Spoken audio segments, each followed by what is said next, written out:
waiting for these to dry, we thought we'd talk to your parents a little bit, and your grandparents, and maybe your older brothers and sisters. There's no one way of making these, especially aluminum foil sculptures.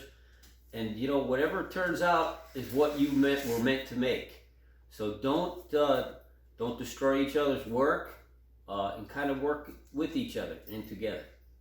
Something I'd like to remind parents is, I think we're put a lot of pressure on kids to make things look a certain way.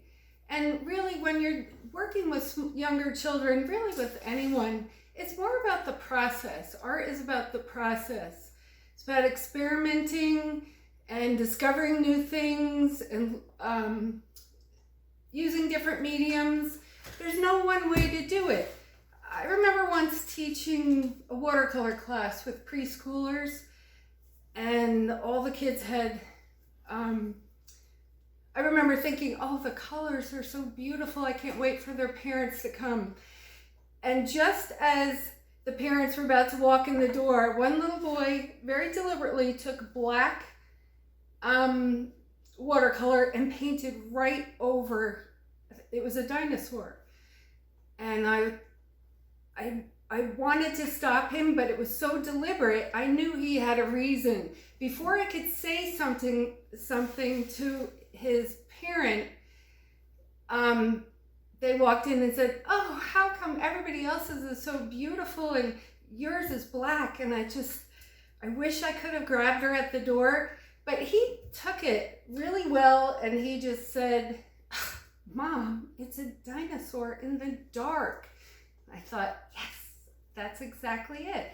So when you're talking to your kids about what they made, rather than saying, oh, I love it, or is that for me, or what is it? That's probably the worst thing you could say.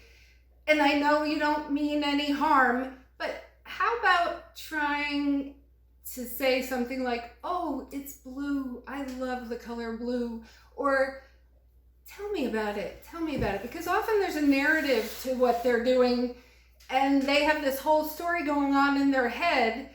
So to you, it might not look like anything, but to them, it might have started out one thing and turned into something else, or it might be just an experiment. So just be careful how you ask them about their work. Just be conscious of that, because I think often, without meaning any harm, we squish their expression. So what happens a lot in our classes is a student will come up to us with an object that at first I can't quite figure out, or neither of us figure out what it is. So our first question to them is, tell us about it. And then they start to tell us about it, their sculpture, and then as they explain it to us, our imagination is lit, is set up, ready to roll, and we start to understand and see exactly what they're talking about. Right, and sometimes they don't even know yet, but just having a discussion about it, we can come up with some suggestions. So just be careful how you talk to them. They don't have to be perfect. None of this has to be perfect. It's more about playing.